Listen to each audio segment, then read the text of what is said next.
Hello, I am Saundra Christmas. I'm the founder and owner of Mabel's Gourmet Pralines. I live in the beautiful Long Beach, California, where I produce and distribute the best pecan pralines and banana pudding you will ever taste. We're not going to talk about desserts today. I'm going to share with you an old-fashioned, authentic recipe that's very popular in Louisiana, and that's our Louisiana seafood gumbo.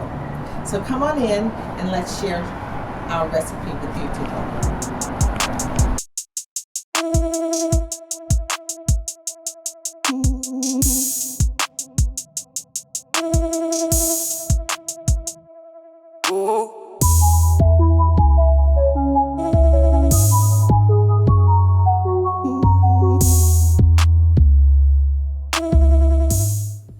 In order to start off with a good gumbo, you need good and fresh ingredients. So here I have the Trinity, what we call in Louisiana. That is onions, bell pepper, celery, and okra. And for the other ingredients that go into a good gumbo, I use two types of shrimp. I use dried shrimp where I let them soak to pull out all that flavor that's in them. And then I use fresh shrimp. I use beef hot links, baked chicken, and king crab. I'm in California here. I use king crab. But if I was in Louisiana, I'd be using blue crab. They give the best taste. And they're more plentiful there because that's where you get all the best good seafood. So now, in order to start, once you find and have all your fine ingredients that's going to go into the gumbo, you're going to really need to be very careful with the most important part of the gumbo, and that is the roux. And the roux, it starts off pretty simple, and you have to be very careful. First, you're going to put in 1 cup of oil, and you're going to let that warm up, and then you're going to add in 1 cup of flour. And once that flour's in, and then you just stir it until it comes to a good consistency together. You don't want too much flour, you don't want too much oil. If you have either too much, what you want to do is add a little more flour if it's too oily. Or if it's too floury, add in a little oil and just stir it. And once it stirs and you stir it and it starts cooking, then it's going to start browning. You don't want your gumbo to be burned. If you burn it, you might as well throw that out and start over because you're going to mess up all your other ingredients that you put in there. Okay? We're going to add in our onions. I like to put my onions in first because it's just something about the smell of those onions. These, what I'm measuring here, it's a 2 cups of onions. Okay? And once you finish with that, then you add your bell peppers. It's really popping and it is smelling delicious. Okay, and then we're going to add the celery. This smells wonderful. Smells like I'm back home in my mama's kitchen. Now we're going to just kind of let this saute and let all those good flavors get in there and mix up together and make a mouth-watering taste. So now that we got the roux, this is a pot I've had this pot for about 36 years. It's a gumbo pot, and I use it when I'm making gumbo. So now what we're going to do is just add all of our ingredients. All the crab. We're going to add everything that we started out with except the fresh shrimp. We're going to add the crab, we're going to add the chicken, the beef hot links,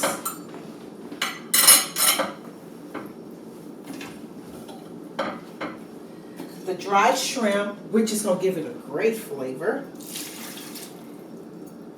And we're going to add in our okra.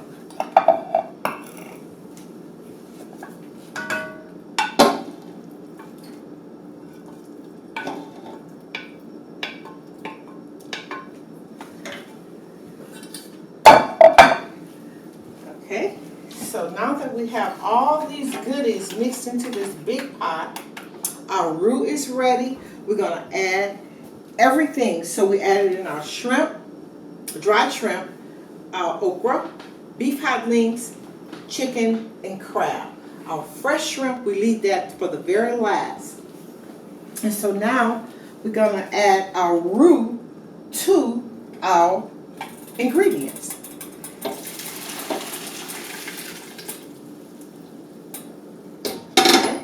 So once that's added, I'm gonna add more water, because now the water that I put in was just for the roux, but the water I'm adding now is for the gumbo to begin cooking. And so I would say the pot that I was using, I might just fill it up, half filled with water. Turn the fire on.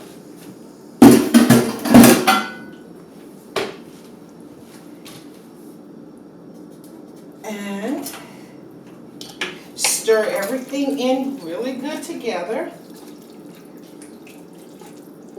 And there it is.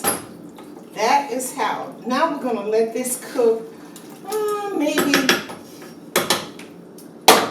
an hour, hour and a half. But you want to add in a little salt. I just take, maybe put about 3 pinches of it. You're going to season, salted it to your taste. I don't care for a lot of salt. I like more of the flavors of the actual gumbo. And the next thing you want to add in is a cayenne. I like to use a cayenne pepper to spice it up. Even though the beef hot links is going to give it a spice, but the cayenne kind of spice it up just a little bit more. Okay, so once that's in, and you stir everything around and just let it cook and cook. I think I'm going to add some more water because this pot is so large and we have so many ingredients in here.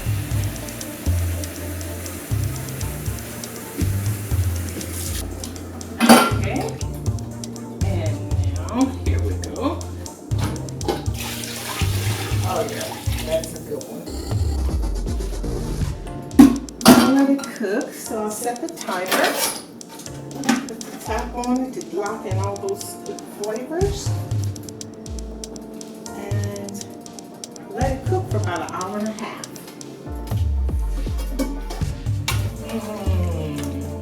Oh, this is smelling so delicious. Now that everything else is in, the last thing, because we're down to the last maybe 15 minutes of cooking, we're going to add in the shrimp. Now, we're about to add the shrimp. We only have a few minutes left, and I've already washed and cut in half. These are large shrimp. And so you just pour them all in. Stir them in so they can get in there and flavor up all this good juices and vegetables and meats and seafood. So we're just going to let it cook for about 15 more minutes, and that'll be it. We'll have some good old Louisiana seafood gumbo.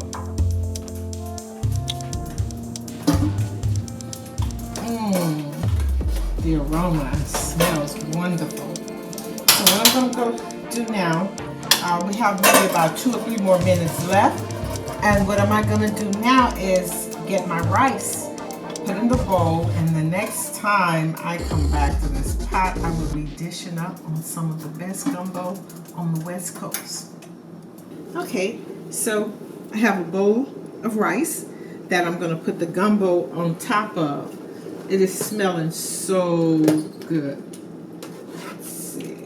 This is what a good bowl of gumbo looks like. We're so glad you joined us. Hopefully you would try the recipe. If you do let me know. I would like to hear from you. You can find me on Instagram at Mabel's Pralines. And we look forward to seeing you.